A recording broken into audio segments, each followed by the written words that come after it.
This might be one of the more like fucked up stories I've ever told. It all starts because my mother and I are just delusional ass bitches. Ever since I was young, my mom had always been, she always has this thing where she's like, I just have a death feeling. So like when she gets the death feeling, that means she feels that someone's going to pass. She's like, your grandma had it, so many people had it. It's just like one of those things. And normally every time she has that feeling, someone passes away. So growing up, my mom would have these death feelings, and every time she had it, it would come true. So everyone else in my family would be like, no, like that's not it, da-da-da, like it's a coincidence. But I'm like, no, my mother's a psychic. My mother's a woman of the psychic world, and I believe everything she says. I'm an intuitive ass bitch. Like, I'm a Cancer, I'm intuitive, and I have a weird intuition though. Like, I know whenever the fuck my friends are texting their ex-boyfriends, because like I could just feel it. I'll text them and I'll be like, you're talking to Robert's bitch ass again, like I sent it. And they're like, okay, how did you know that? Like, how did you know that? Did you fucking tap my phone? I'm like, no, I just get like a weird intuition feeling. I'm like, they're speaking again. Like, I just know that they're communicating. So this is gonna sound really fucked up, but I've had a lot of people in my life pass.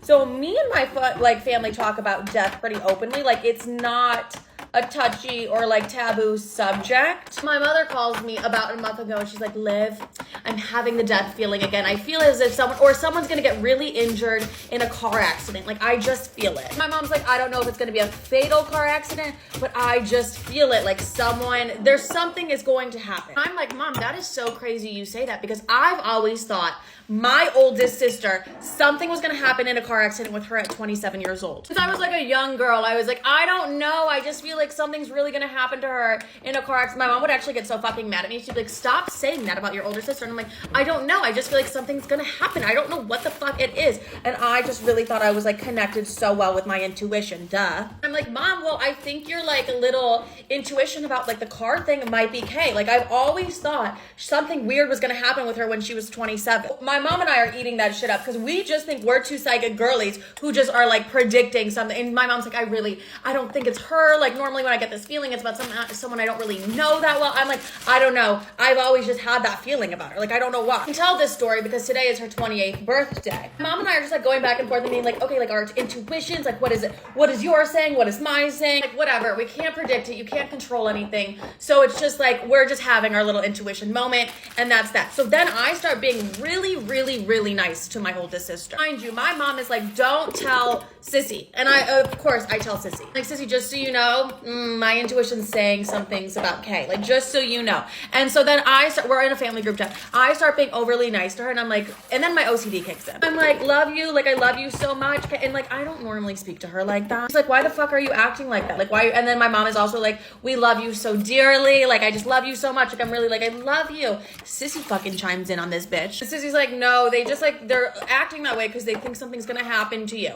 And I'm like, oh my God, Sissy, like, rule number one of like intuition is like, don't fucking tell the person. Like, what the fuck is wrong with you? My mom's pissed at me in the group chat and she's like, why would you tell Sissy? I told you not to tell Sissy. I told you not to fucking tell Sissy because she acts like this. And I'm like, it just slipped. My oldest sister's over there like, what the fuck is gonna happen to me? Like, what do you think is gonna happen to me? Like, what is wrong with you two? And I'm just like, love you dearly. She's like, who the fuck does that? Like, who the fuck just says that or thinks that? And I was like, listen, you know what?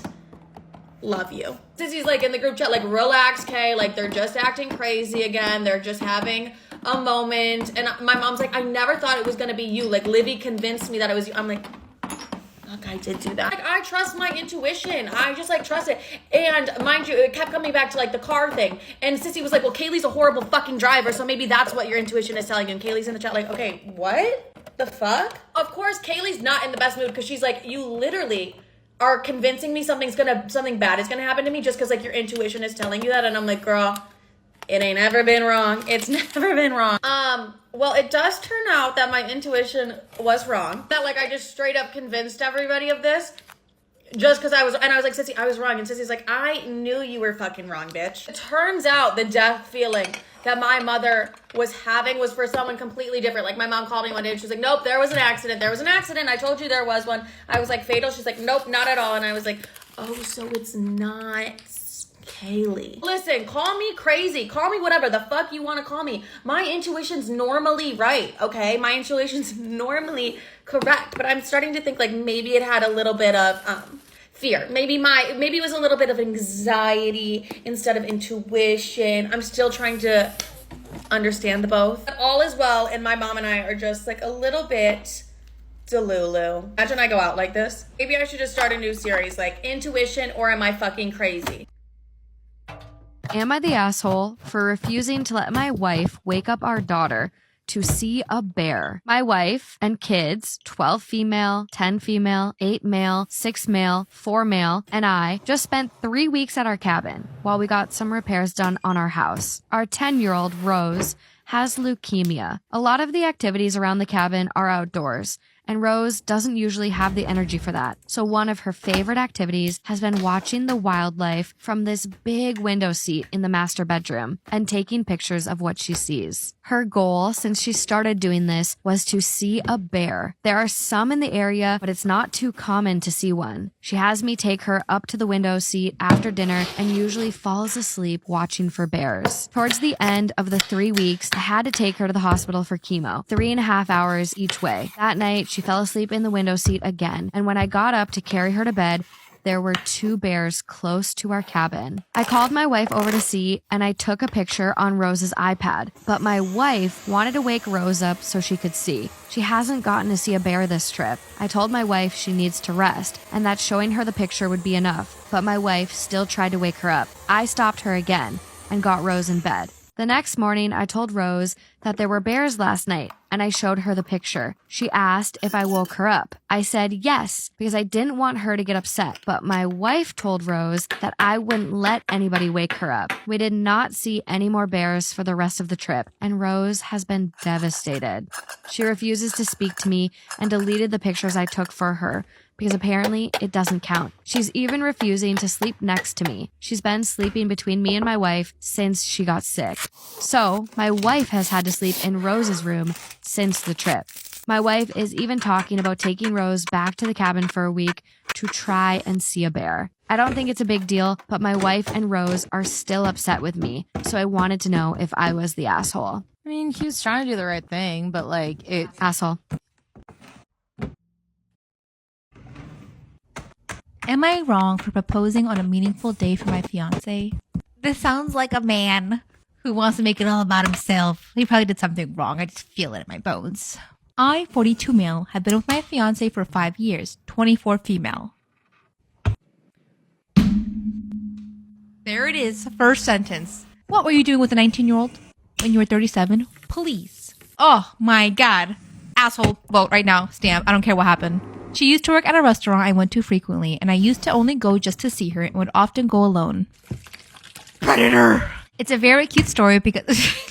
That? What the fuck? No!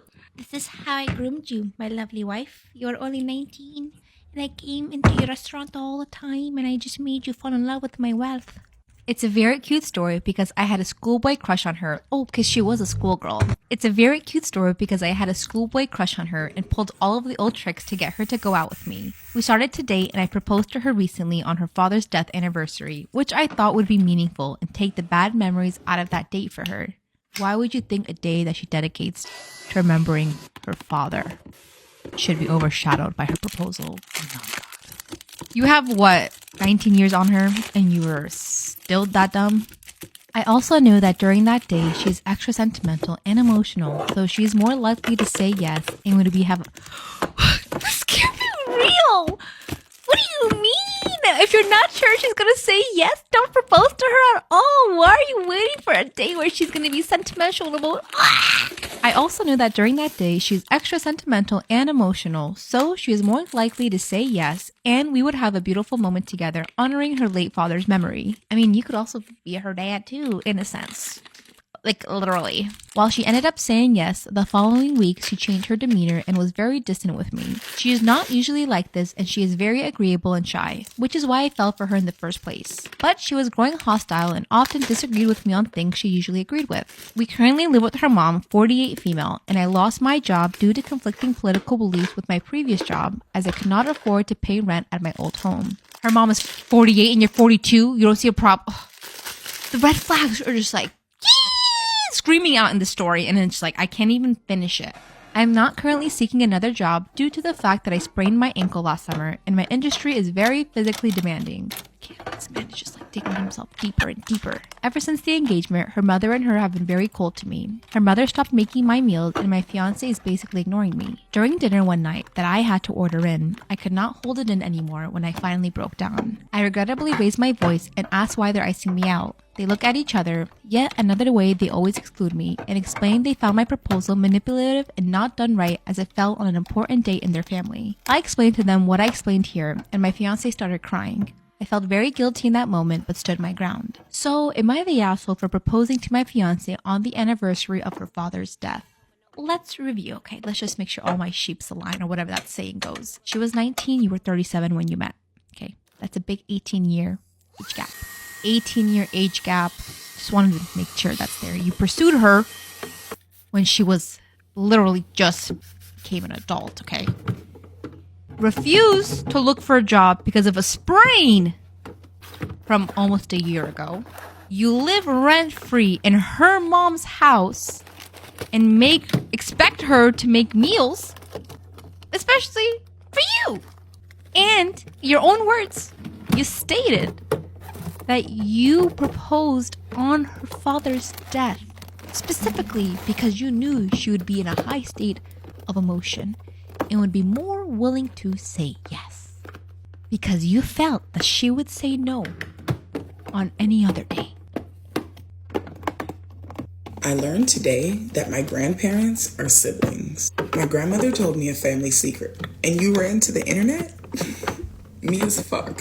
Me as fuck. My grandmother told me a family secret and it left me speechless. I don't know how to react. I don't know how to absorb it. My mind is so clouded. My moral compass is cracked. I don't know if I can ever recover from this. Her confession gave light on why they don't have a biological child. I have 4 uncles and 5 aunties. My dad is their child. It never crossed my mind to ask, why do my grandparents oddly look like each other? And they look... Okay, all right. My grandmother mentioned it to me because I talked about an acquaintance that fell in love with their own aunt. They didn't know, but they continued the relationship even after knowing. She said my grandfather was her literal older brother. How do you look at your older brother and be like, that's the one? That's the one that I want. When I think of my brother, like, even trying to, like, mention his looks, it makes me fucking gag. It make my stomach hurt. Oh. She said my grandfather was her literal older brother, but they didn't grow up in the same house until they were 10 years old because she was my great-grandfather's bastard. They oddly fell in love and then eloped. They changed their names, got married, and adopted 10 children. She said without reproduction, they are no different from regular lovers. No, I mean... the fact that you guys have the same blood flowing through your veins might be another major difference, but I'm not a professional. You know, I'm not a professional, so don't quote me on that. I honestly never felt any toxicity in our family. No conflicts with any members whatsoever. 10 of my grandparents' children were so kind to each other. My grandparents were sweet. They cared for each other, for their children, for their grandchildren, and the people in our community loved them wholeheartedly. I thought our family was perfect. But then she revealed this to me. Like, OP's grandparents are like the OG Lannisters. I don't like that. No. I don't like that. No, I'm gonna stop judging. No, you know what? There's times where I'm judging. I'm judging because you guys knew you were siblings and you proceeded to get married and do the dirty. Just make sure you didn't have kids. Well, thank you for being responsible on that end, but I'm judging so fucking hard. I told my dad and said that she was joking, but my dad just responded with, so now you know why they adopted us. Oh, no. No, you fucking knew. No, what? Oh, no. This is not okay. I was silenced. I can't say anything against them because I knew for a fact that all of my uncles and aunts were street orphans and my grandparents gave them a loving home. I'm conflicted with this fact and I can't bottle it up, so I'm letting it off here. I guess I'm ready for the Lannister jokes. I'm so sorry. I already made one. I'm so sorry. But being realistic and all jokes and judgment aside, like this is really a really common thing that people are just now finding out through like those DNA kits and stuff. But I truly feel like this is one of the more mild cases of people who are siblings and they grow up and they get married and stuff because they were responsible enough to adopt children. They did not have any biological children. They lived like a regular married couple, unknowing to everyone around them because this was their secret to keep. So, I mean, besides it being awkward once you find out, it seems like OP really truly did have a great family. You know, like it seems like their grandparents and their parents grew up in a healthy, loving home. And there's truly nothing wrong with that. Like, I just felt the need to come in here and say that, even though I did crack jokes and, you know, cast my judgment throughout the story. My boyfriend kicked me out of his car at 1 a.m. and left me there. Should I break up with him? Disclaimer, this is not my story time. It was sending me on Instagram. My boyfriend and I went to a party and got into a huge fight. Here's a little backstory on our situation. This boy chased me for months. And let me just say, he was never my type. I did not find him attractive. I didn't even think he was funny. Friends introduced us, and after he met me, he was completely obsessed. I knew and everybody knew that I was way out of his league, but he just started doing really sweet things. For example, he'd show up to my job with the Starbucks. First, I thought it was creepy that he would show up to my job. Then I found out he worked 2 blocks away from me, so it was actually pretty sweet. He would invite all of us friends to his place, and then he'd have a special dinner for me because I have celiacs, so I can only eat gluten-free, and he would only make me gluten-free food. After him trying to ask me out for 3 months, I finally caved in and said yes. This is where it gets me angry. Like, this is a boy that I had zero interest in. Yet I fell in love and became obsessed, and now I'm the one suffering? How is this fair? 6 months into the relationship, everything was pretty much okay, till he started getting jealous of everybody, even our existing friends. We went to this party and my best friend introduced me to her new boyfriend, and I actually know her boyfriend from years ago, so he and I were talking, but my boyfriend got angry, grabbed me by the arm and dragged me out of the party. Got in the car and we argued for an hour. We were an hour from my home. He kicked me out of the car and left me there. At 1 a.m. Go to part 2. My boyfriend kicked me out of his car and left me there. Did I break up with him? Disclaimer, this is not my story time and sending me on Instagram. As we were fighting in the car, I asked him why he was so jealous and he said that he couldn't stand people even looking at me. I told him that reaction was unreasonable and not normal. And when I said the word normal, he got so angry he stopped the car, opened my door, and pulled me out. He pulled me out so quickly I fell onto the floor, and he just drove away. Mind you, I'm 1 hour away from my house. It is literally 1 a.m. And my battery was on 2%. Quickly grabbed my phone and called my best friend who's still at the party. She answers and I said to her, he kicked me out of the car, come pick me up, I'm sending you my location, and I hung up. I sent her my location. 30 seconds later, my phone dies. At this point, I have no idea if anybody's coming for me. This man drove by and stopped and asked me if I needed a ride. But honestly, he terrified me. He had a beer bottle in his lap. And he laughed when he saw me. He said, are you lost? I told him I was waiting for friends, and then he laughed even harder. He said, I'll just wait here with you. But I told him if he didn't mind to please leave me alone. That's when he called me a bitch and drove away. So I'm standing in the middle of a road with barely any lights, so it's like super dark. Every little noise I heard was scaring the life out of me. Picture me. I'm there clutching my purse and my phone, making 360 turns just to make sure nobody's coming up behind me. And finally, my best friend shows up. She is angry. She said to me, you're breaking up with him. I don't care what he says. She drove me home and the next morning my boyfriend shows up. And guess what? He's acting like nothing happened. When I open the door and he walks in, I say, do you remember what you did? And all he said was, yeah, let's talk about it. Let's talk about it? This man kicked me out of his car at 1 a.m, knowing my battery was on 2%, putting my life in danger. And he wants to talk about it? I required all the patience that Virgin Mary could give me. That's when he apologized and said that he was completely out of line. And I said, you think? And then of course I started to cry and I told him everything that happened after he kicked me out of the car. And he started crying. He said, I'm so sorry, I didn't even think about that. I also made him call my best friend to apologize to her as well, which he did, and my best friend did not accept the apology and she hung up on him. Then I told him he didn't even call me later on that night to see if I got home okay. Really, was he that angry that he just did not care about what happened to me? But here's the problem. I'm still so in love and obsessed. But my best friend and I agreed that I would not get back with him. Told him I couldn't accept him back into my life because clearly he doesn't care enough and he doesn't have my back. Then he started to cry some more and left. He's been showing up to my house every day with flowers and everything that I like. But I'm confused, angry, and I just really don't know what to do. Am I overreacting or am I not reacting enough? Should I just cut contact with him? Please help me out. Self-care sister out. Bye. Was I wrong for not properly matching a wedding gift? My husband and I were married this past summer. It was a family-only event. The only friends invited were the maid of honor and the best man. We wanted it small. In total, there were a bit over 60 guests. Only one of my parents' siblings has children. My uncle, with 6 to be precise. We joke that he made up for none of our aunts having kids. I am an only child. Only one of my cousins is close to me, so I strongly wanted him and his girlfriend, who I am close to, in attendance. When I brought that up to my mom, she insisted that I invite him, but I also needed to invite his siblings for fairness. That wasn't the plan initially, but whatever. An extra 5 guest invites went out, and we received RSVPs from all, including 4 significant others of our cousins. Annoying since we didn't invite our own friends to keep the numbers down, but I didn't want drama and just accepted it. The wedding was magical and went off without a hitch. My uncle's table was the only one to not participate in anything, but hey, their prerogative. We opened the gifts the next day and received a check for $1,000 from insert their family name. A generous check amount for sure, but a group gift that wasn't even individually signed. Again, fine. All gifts are appreciated.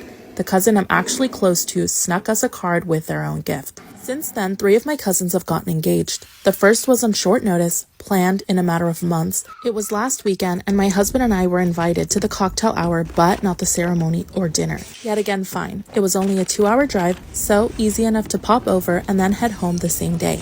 We said hi to everyone, but left early since it was mostly their friends with very few people we knew. Our gift was $250. Yesterday, I was shocked to see my newlywed cousin was calling. I figured she was doing a give the call instead of a formal thank you note thing. Nope, it was berating me for being a selfish bee and only gifting her a fraction of what she gave me. I was confused because the gift we received was technically from 7 couples. Her name wasn't even on the card. I tried to explain this since we don't really have the money to be gifting $1,000 for multiple weddings. She hung up on me. Since then, she has sent me multiple articles about manners and how you are meant to match the wedding gift you were given. I asked my parents how much they gave and found out that they had given $1,000 as a gift from our family, specifically naming my husband and I on the card. So I'm a little frustrated. If a family gift is appropriate, then the $250 we gave them is a bonus, and the amount was matched. I didn't want to start anything, so I haven't pointed this out to my cousins. However, I'm still getting texts from her and her siblings about how greedy I am. We have been uninvited to the next cousin's wedding because they don't want to waste money on trash like us that don't reciprocate. So, are we really wrong here?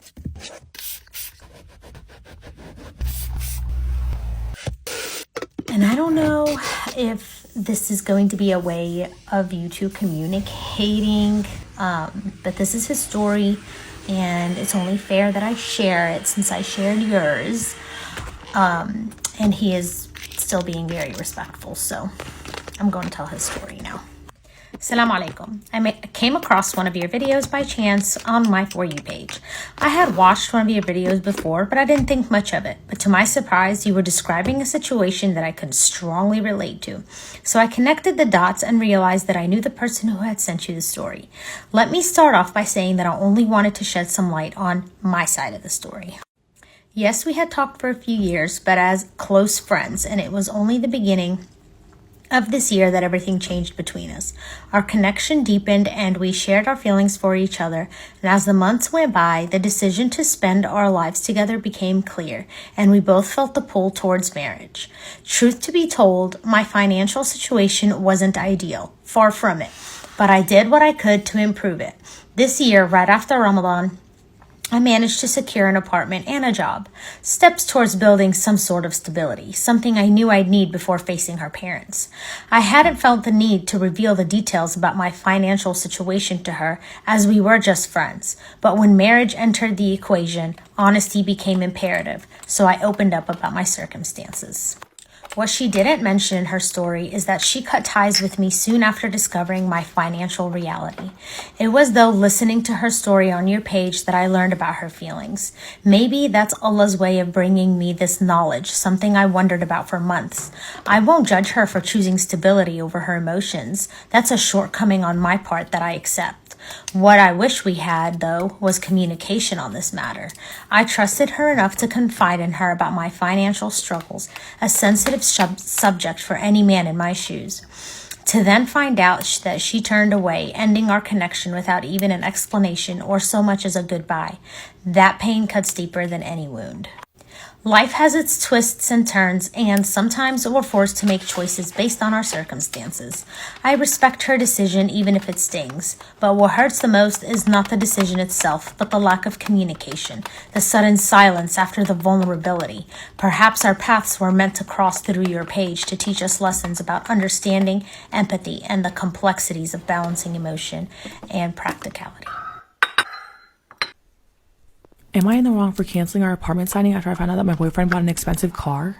My boyfriend, 31 male, and I, 28 female, have been together for over 2 years.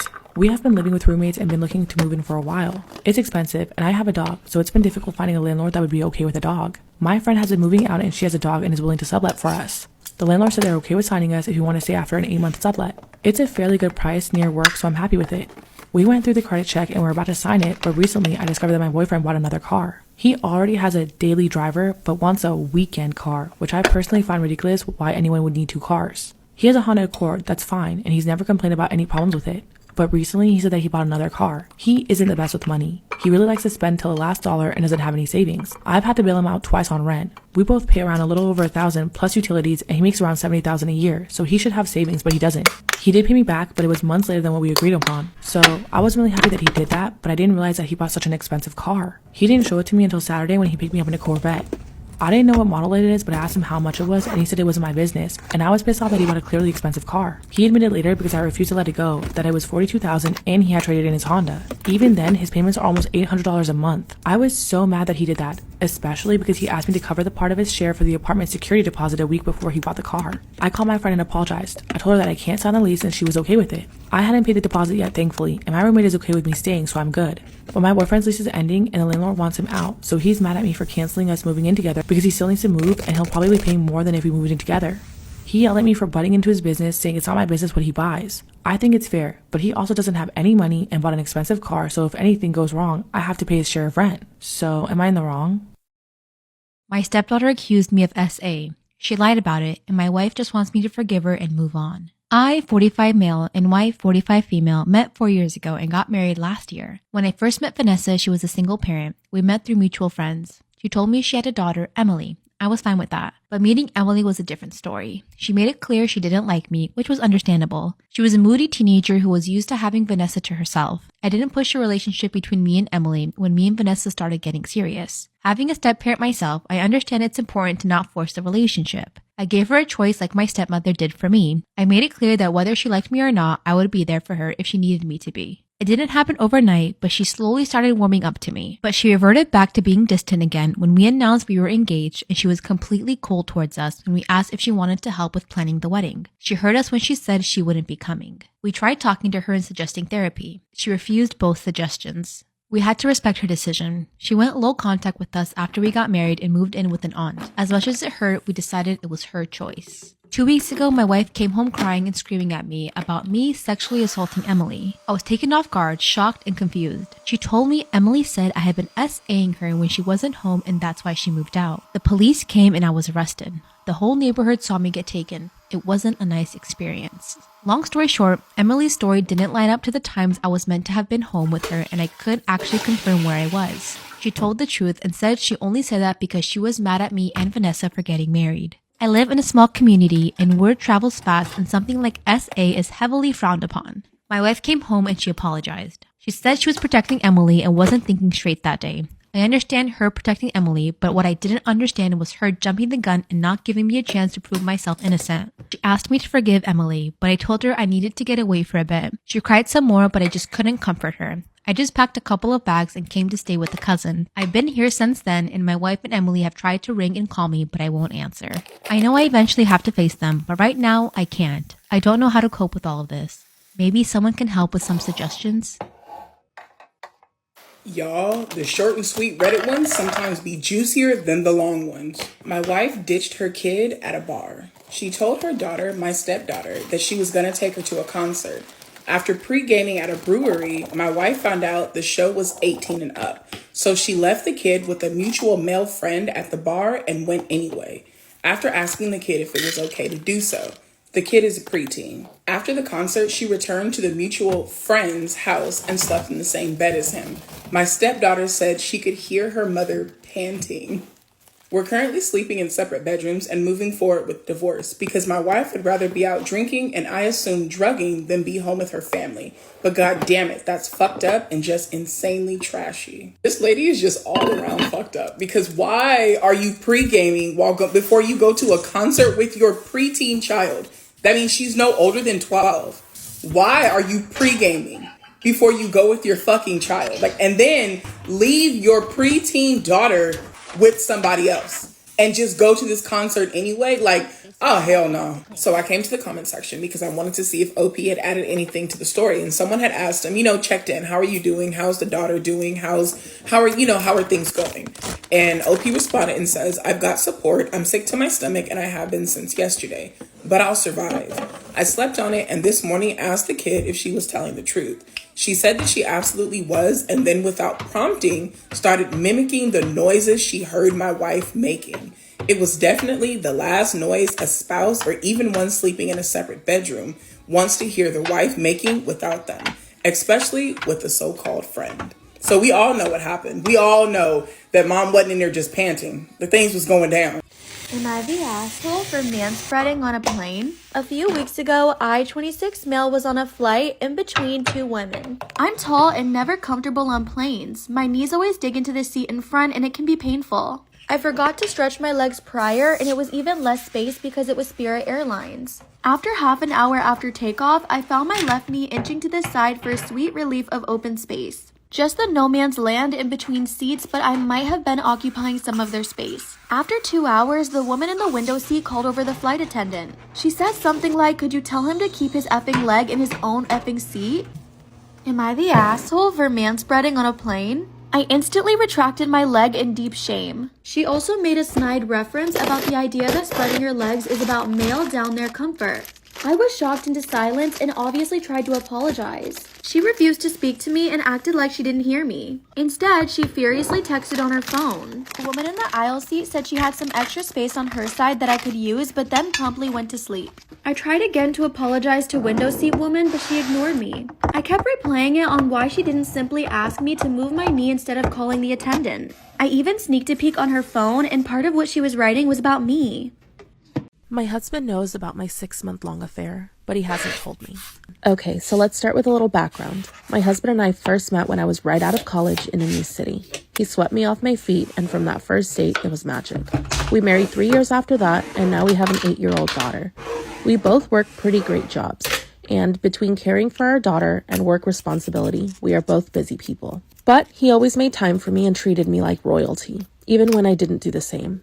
Around the beginning of 2019, I became familiar with one of my coworkers, Nick. He's about my age, has a wife and 3 kids of his own. Nick and I started off so innocent. We would go out to work outings together. We would sit close by, but it all started when I sat on his lap. I guess he reminded me of when my husband and I were young. There was passion in Nick's eyes that drew me close to him. Eventually, we started sleeping together. I knew during the whole time that it was wrong, but I pushed through, never once thinking about the impact it would have on my husband. My morning started off as usual. My husband gets into the shower before me every day, and I snooze before I have to hop in too.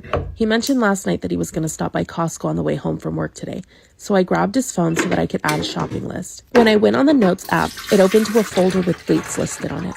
The dates started the first week of March and continued until last week. I curiously opened one of the dates, and to my shock, it was a diary. I never knew my husband was the type of person to write out his thoughts or emotions. I read through the first couple entries of his diary, and it broke my heart. The diary was all about my infidelity and how my husband was processing it. Looking at the dates that were listed, he discovered my affair about a month after it became physical. I hid his phone until he left for work. Then I called off of work and read each diary entry. Almost each entry for the first 3 months after he discovered my affair were about how he planned on making me fall in love with him again. He detailed in his diary the plans he had to make me forget about Nick. He talked about taking us on a week-long vacation so I couldn't see him. How he bought my favorite flowers and cooked my favorite dish, but I continued to see Nick. As the time went on and I continued to tell lies to my husband, he would write in his diary how his resolve was beginning to waver. And now he was becoming depressed.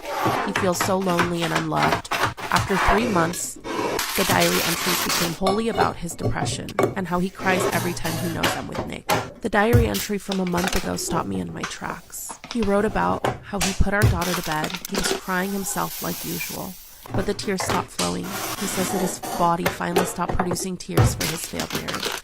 He says this night was the night that the Band-Aid fully came off, and now that the Band-Aid was finally off, he felt a wave of relief, like he finally got over me. 2 weeks ago, he decided to start an affair of his own. I'm so ashamed of myself and I don't know what to do. I never meant to hurt him. Am I the asshole for calling off the wedding because my fiancé won't sign a prenup? I, 28 female, and my fiancé, Dean, 35 male, got engaged about 6 months ago, but we've been together for about 5 years. Since the beginning of our relationship, Dean has been the one who brought in the majority of the income. He works in tech, and his salary was definitely more than 5 times what I made as a waitress. We definitely had a bit of a whirlwind way of getting together.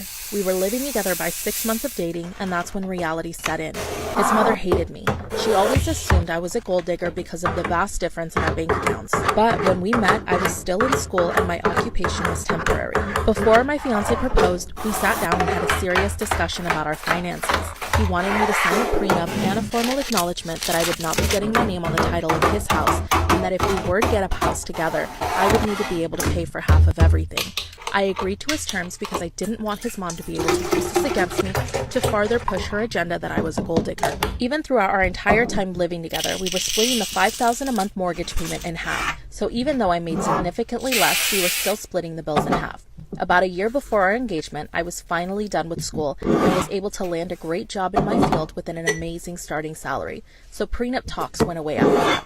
After our engagement, things took a turn dramatically financially for Dean. He lost his high-paying job, as well as he had made some poor financial investments that didn't pan out, so he was left struggling. So I was the one that ended up paying for our living expenses, as well as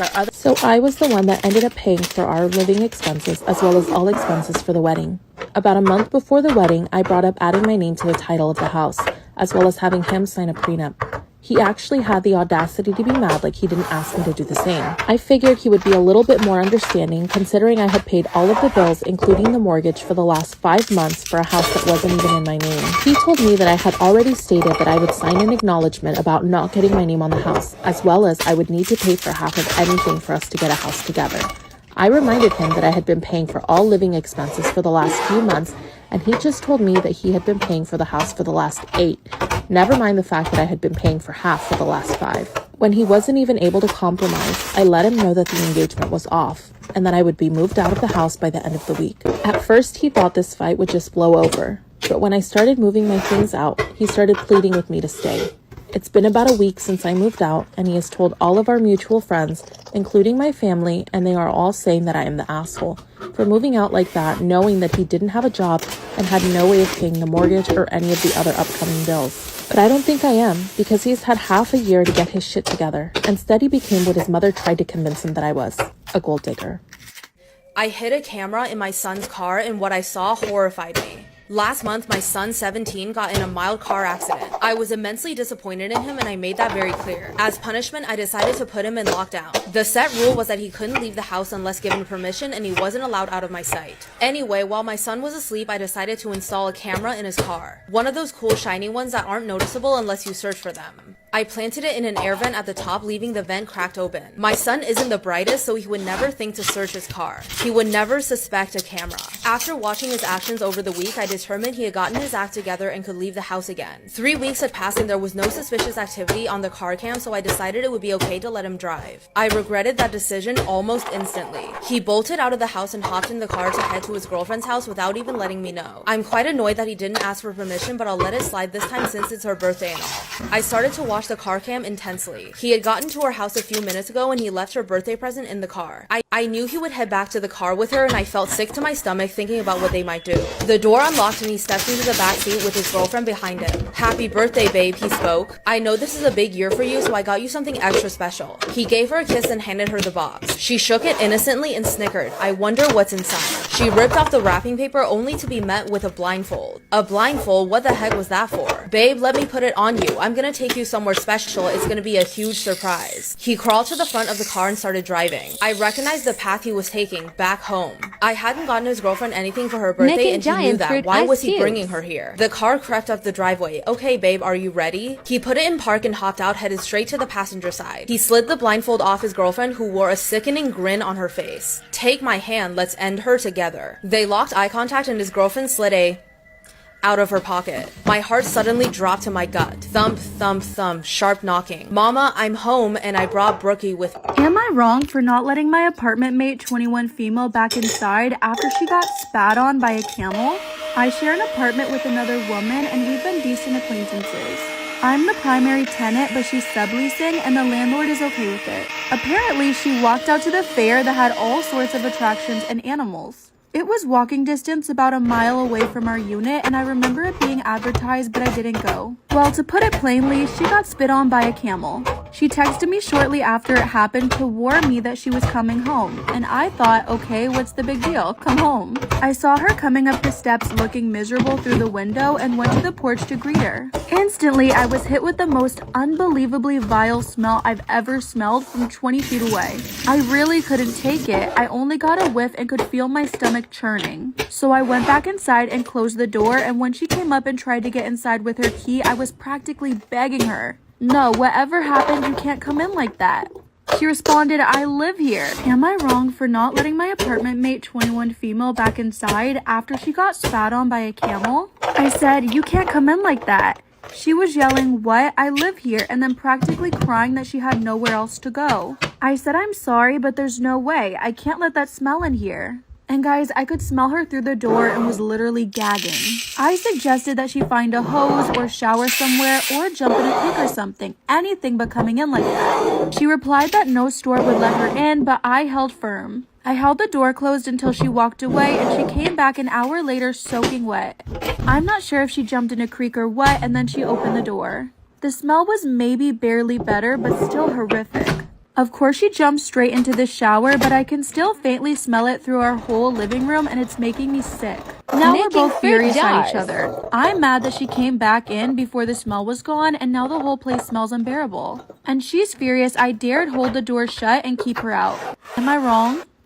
I walked in on my boyfriend of 4 years. Unboxing my new skincare mini fridge. And just wait till you hear his excuse. So me and my boyfriend met when we were in college. Recently I was let go from my job, so I've been waitressing as a way to pay our rent. I love my boyfriend so much, and I just really don't want to lose him. However, I had this feeling in my gut that was telling me that it was time to end the relationship. You can even change the temperature. 2 days ago, I was sent home from work. And this literally never ever happens, so I didn't even think to text my boyfriend to let him know that I was coming home early. I just keep thinking of how different everything would be if I had just texted him before I left. So when I got home and I walked through the door, I didn't really notice anything different. There was nothing unusual. That wasn't until I got to my bedroom and I started to hear these dreadful noises. I walked in and my whole world just shattered. It wasn't just any girl that my boyfriend was with either. It was my twin sister. So for some backstory on me and my twin sister, and I won't get into it too much, but we weren't even on good terms before all this happened. I even attempted to even talk to my sister about this yet, and I blocked her when she tried to call me. My boyfriend then left and stayed a night with a friend after I told him that I needed time to think about what I'd seen. That night, I kid you not, I got through a pint of ice cream. I cried until literally nothing else would come out. My boyfriend then sent me a text and explained he had thought it was me the entire time. Now, maybe it's just me. Or maybe it's because, you know, obviously I've known her longer, so I can see really obvious differences between me and her. Despite all that, I'm just absolutely devastated because... Am I wrong for giving my wife her birthday gift early to keep my mother-in-law from stealing the idea?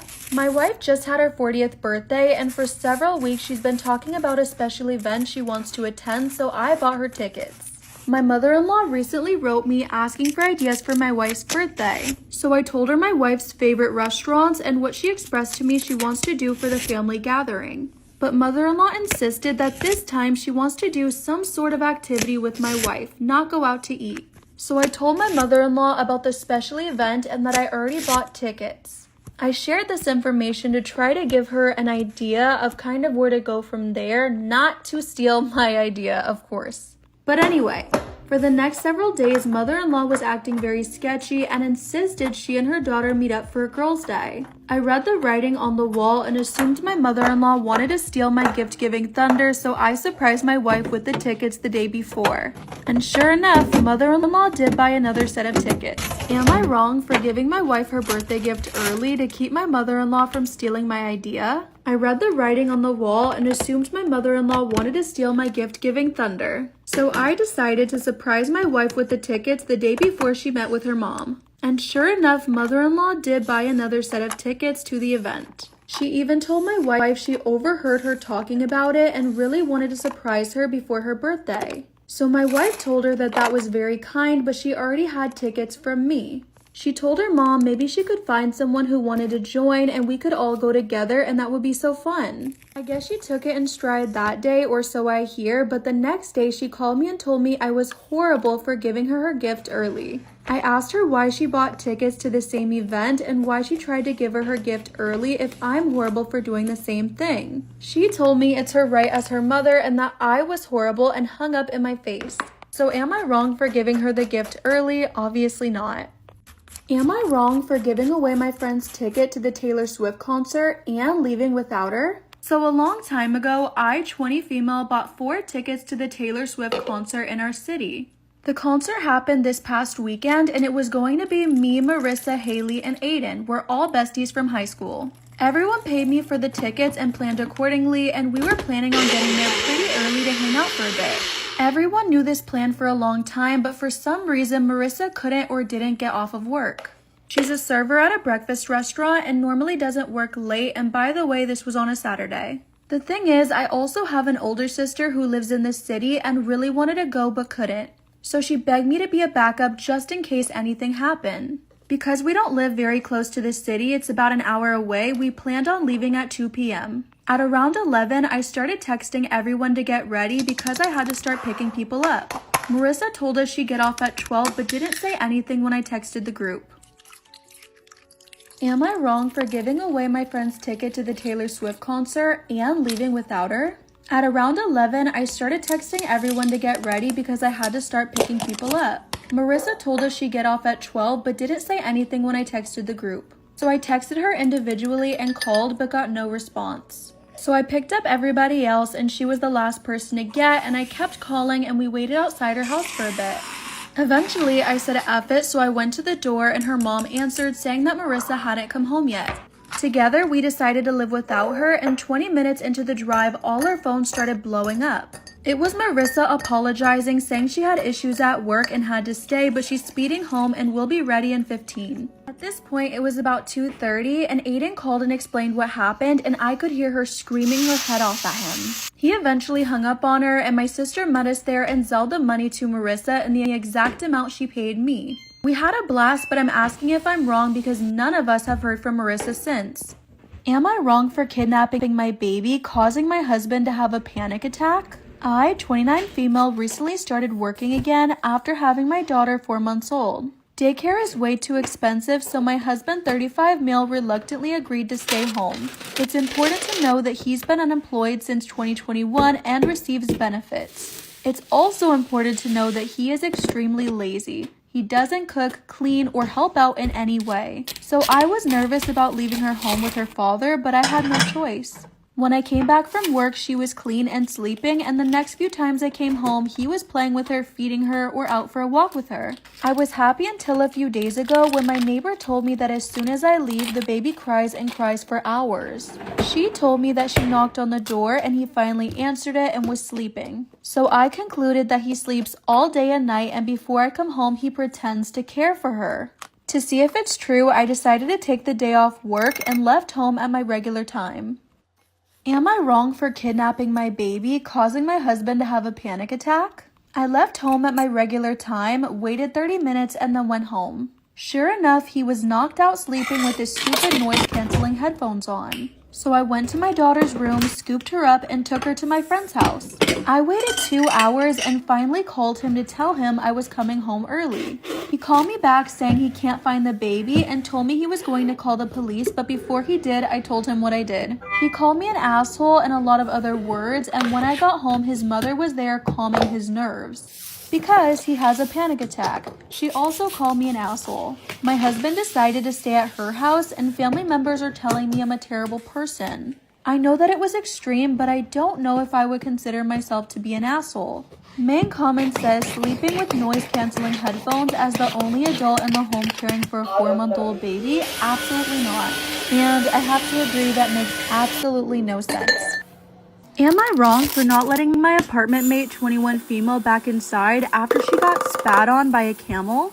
I share an apartment with another woman and we've been decent acquaintances. I'm the primary tenant, but she's subleasing and the landlord is okay with it. Apparently, she walked out to the fair that had all sorts of attractions and animals. It was walking distance about a mile away from our unit, and I remember it being advertised, but I didn't go. Well, to put it plainly, she got spit on by a camel. She texted me shortly after it happened to warn me that she was coming home, and I thought, okay, what's the big deal? Come home. I saw her coming up the steps looking miserable through the window and went to the porch to greet her. Instantly, I was hit with the most unbelievably vile smell I've ever smelled from 20 feet away. I really couldn't take it. I only got a whiff and could feel my stomach churning. So I went back inside and closed the door, and when she came up and tried to get inside with her key, I was practically begging her, "No, whatever happened, you can't come in like that." She responded, "I live here." Am I wrong for not letting my apartment mate 21 female back inside after she got spat on by a camel? I said, "You can't come in like that." She was yelling, "What? I live here," and then practically crying that she had nowhere else to go. I said, "I'm sorry, but there's no way. I can't let that smell in here." And guys, I could smell her through the door and was literally gagging. I suggested that she find a hose or shower somewhere or jump in a creek or something, anything but coming in like that. She replied that no store would let her in, but I held firm. I held the door closed until she walked away, and she came back an hour later soaking wet. I'm not sure if she jumped in a creek or what, and then she opened the door. The smell was maybe barely better, but still horrific.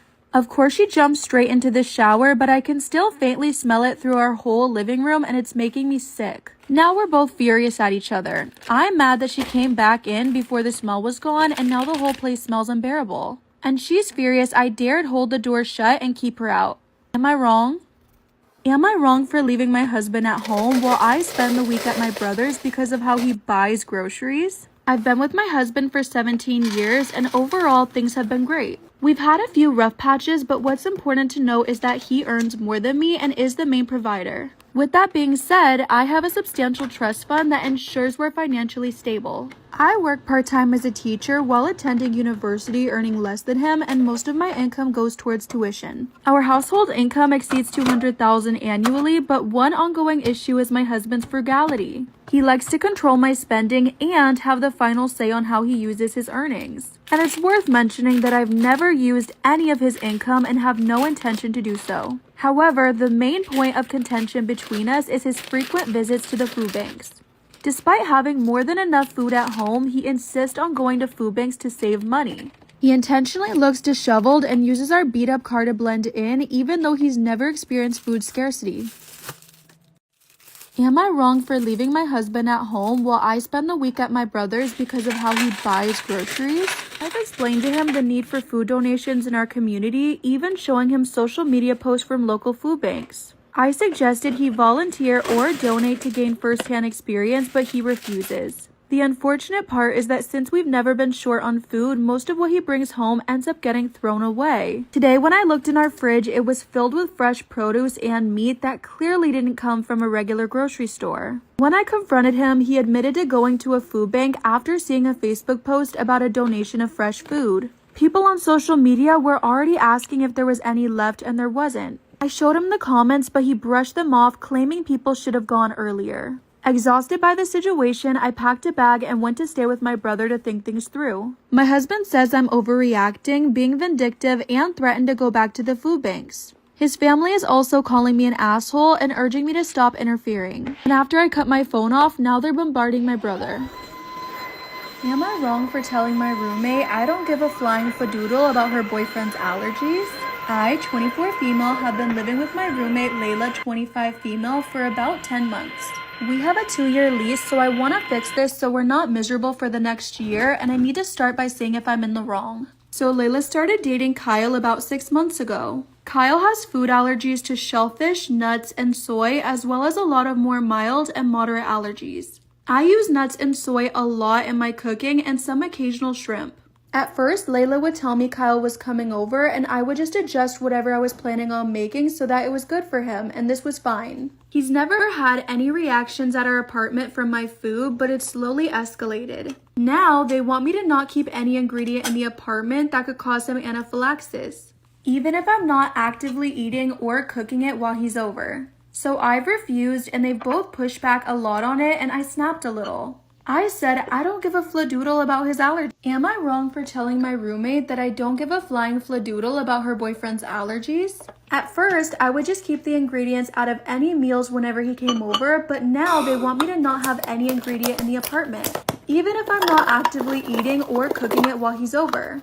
I've refused, and they've both pushed back a lot on it, and I snapped. I told him I don't give a F about his allergies and I don't mind accommodating to an extent, but don't care if the ingredients make him uncomfortable. He honestly doesn't need to be near my things at all, and they're being very dramatic and insisting I'm gonna kill him with my selfishness. And also by having closed jars of nuts in the kitchen I pay to use. But I'm not going to have my diet restricted by someone who doesn't even live here. But also, I think they're overextending boundaries by telling me what I can or can't eat when he's not even here. I understand how I could be in the wrong, but also how I couldn't because I don't think it's my problem to deal with. Am I the asshole for getting my boyfriend arrested? I'm a college student, and this is my last semester until medical school. I've never been able to get a loan, and I've worked 5.5 years to get this degree, because I have to pay out of pocket and it takes way longer.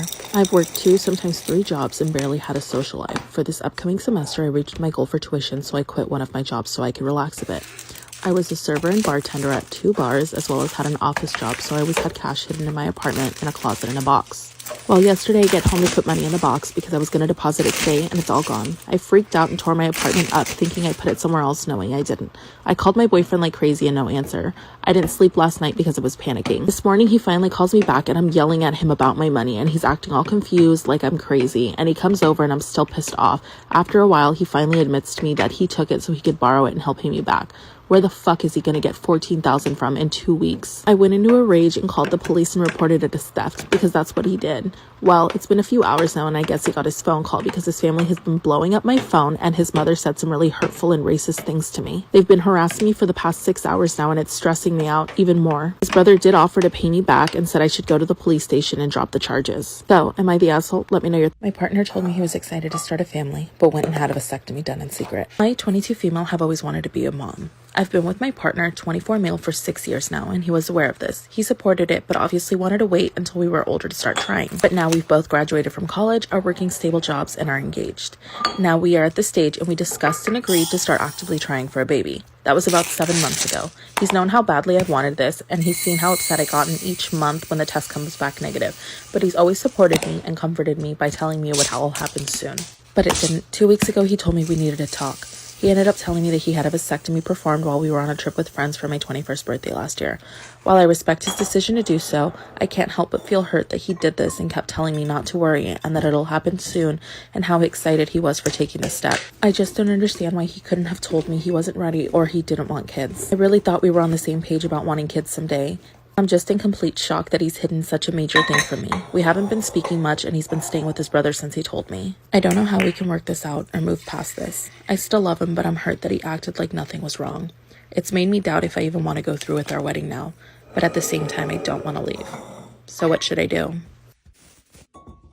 Storytime about how my sister went missing on our family vacation. So little background information, my sister, my family, and I decided to stay at a beautiful luxury resort in the Caribbean. Now my sister was quite a few years older than I was, but I was super excited because my sister and I were finally going to be able to spend time together after her being away at college for what felt like so long. Which her and I did spend a lot of time together, but my sister was living her best life. She was young, smart, outgoing, beautiful, and everything else under the sun. Allison, aka my sister, was the girl who in a room full of 100 other people, she was the one who caught your eye. And of course, all of the guys were drooling over her. There were the boys that were her age, and then there were the older men, and then there were even some of the married men. Gross, I know.